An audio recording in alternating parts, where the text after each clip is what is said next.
Hello everyone and welcome back. I hope आप सब अच्छे होंगे। एंड लास्ट जो वीडियो था मेरा वो एक व्लॉग था। व्लॉग में मैंने एक बुक के बारे में बताया है। उस बुक का नाम है धंधा। एंड वो बुक काफ़ी ज़्यादा इंटरेस्टिंग लगी थी। स्टार्टिंग में मैंने नहीं सोचा था कि वो इतनी इंटरेस्टिंग होगी। उसी तरह बहुत सारी बुक्स हैं जो इंटरेस्टिंग होती हैं। कोई पढ़ना शुरू करता है, उसके बाद समझ में आता है कि ओके ये इंटरेस्टिंग है, मुझे ये याद रखना है, ये मेरे काम की हो सकती है। तो सबसे बड़ा प्रॉब्लम ये होता है कि याद कैसे रखें, क्योंकि मेरी भी बहुत बड़ी प्रॉब्लम है ये।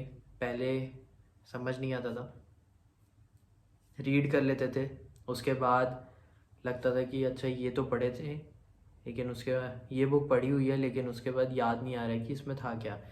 तो सारी जो बुक में पूरा मैटर है वो अपन याद नहीं रख सकते हैं।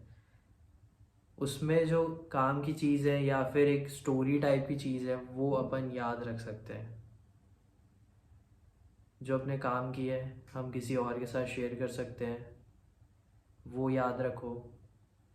जैसे वर्ड याद रखते हैं वर्ड मीनिंग के लिए, नए वर्ड की प्रैक्टिस करने के लिए, याद करने के लिए वो इसलिए बुक पढ़ा जाता है। या फिर इंग्लिश ठीक करने के लिए पढ़ा जाता है। तो कैसे हम याद रख सकते हैं वो चीज़ को जो हमने पढ़ी है।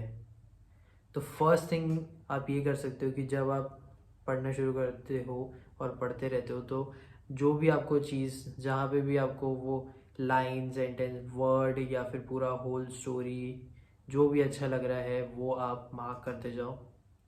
ऐसा नहीं है कि ये पूरा मार्क करते जा रहा हूँ मैं तो ये अच्छा नहीं दिखता या फिर इसका मतलब ही क्या है, लेकिन आप मार्क कर लो उसको, क्योंकि वो बेटर है।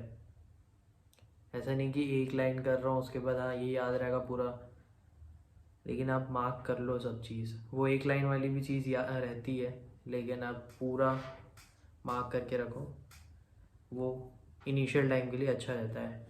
सेकंड थिंग आप ये कर सकते हो कि आप उस बुक के बारे में नोट बनाना शुरू कर दो। जैसे कि मैं एग्ज़ाम्पल लेता हूँ, बुक धंधा का ही लेता हूँ। शोभा बोंद्रे ने लिखी हुई है इस बुक को। सॉरी, इस बुक में 4 स्टोरीज थी जिसके Gujarati perspective, business, family, community, ये सब रिलेटेड थे कि कैसे वो बिजनेस को इम्पोर्टेंस देते हैं, फैमिली को देते हैं, रूटेड रहते हैं अपने ग्राउंड से। ओके, हेल्पफुल रहते हैं अपने कम्युनिटी के लिए या फिर किसी और के लिए भी। तो आप ये कर सकते हो कि जब आप पढ़ना शुरू करोगे तो जहाँ पे भी जो भी चैप्टर या फिर जो भी आपको वो एक स्टोरी जो भी जैसे मार्क करना है वो आप अपने वर्ड्स में डिस्क्राइब करना शुरू कर दो, लिखना शुरू कर दो। जैसे कि हम क्वेश्चन आंसर लिखते हैं, टेस्ट लिखते हैं, तो हमें ये बोला जाता है ना कि आप पढ़ लो लेकिन आप अपने सेंटेंस में भी समझा सकते हो। वैसे ही जब आपको कुछ लर्निंग मिल रही है तो आप वो अपने सेंटेंस में भी समझा सकते हो कि हाँ मुझे ये समझ में आया था, ये बिज़नेस रिलेटेड मैंने पढ़ा था और इस बुक में ऐसा दिया हुआ है, तो मैं अपने ढंग से अपनी लैंग्वेज में वो नोट डाउन करता हूँ, तो उससे भी आपको चीज़ याद रहेगी। And the third thing is कि आप शेयर करना शुरू कर दो। जैसे कि मुझे बुक पसंद आई है एंड मैंने वो अपने वीडियो में बताया कि हाँ मुझे ये बुक पसंद आई एंड इस बुक में ये सब दिया हुआ है। तो उससे ये रहेगा कि मैं जब आपसे शेयर करना चाह रहा हूँ तो मैं ये ट्राई करूँगा कि उस बुक के बारे में मुझे पता है एंड अंदर जो चीज़ दी हुई है उसके बारे में पता रहे। कुछ लेसन्स जो भी मुझे अच्छे लगे हैं वो याद रहें, जिस तरह मैं आपके साथ शेयर कर सकूं, मैं आपको बता सकूं। क्या पता आपको कुछ हेल्पफुल हो उस चीज़ से एंड मेरे लिए भी हो, क्योंकि शेयर करने से नॉलेज बढ़ता ही है। इसीलिए आप ये कर सकते हो, शेयर करो।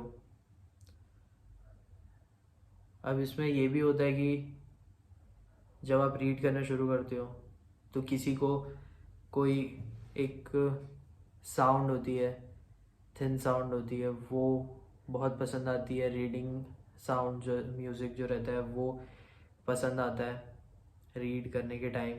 या फिर किसी को बहुत साइलेंट प्लेस पसंद आती है, तो आप उसी जगह पे रीड करना, क्योंकि होता क्या है ना कि अगर आप अपने इन्वायरमेंट या नेचर, जो भी आपका रीडिंग टाइप का नेचर है, उससे, उस सराउंडिंग से आप अगर चेंज कर देते हो, जैसे कि आप शांत में हो, शांत वाली जगह पे रीड करना पसंद करते हो, एंड आप कहीं भीड़ भाड़ की जगह या फिर किसी जगह पे बैठे हो जहाँ पे लोग बात कर रहे हैं, तो वो चीज़ आपको याद नहीं रहती, क्योंकि कंसंट्रेशन नहीं हो पाता है। वो आदत हो जाती है, अब वो चेंज भी हो सकती है, लेकिन आपको काफ़ी टाइम देना पड़ेगा उस चीज़ के लिए। एंड एक मेरी प्रॉब्लम थी बुक रीडिंग को लेके कि मैं फास्ट रीड नहीं कर पाता हूँ, मुझे टाइम लगता है।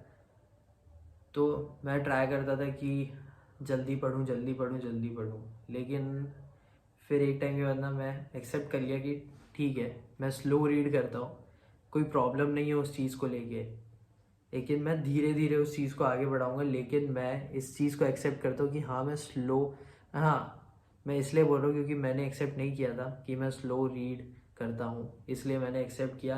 एंड उसके बाद मैं अपने कंफर्ट में रह के रीड करता हूँ, एंड उसके साथ मैं ट्राई करता हूँ कि स्पीड अपनी बढ़ाऊँ।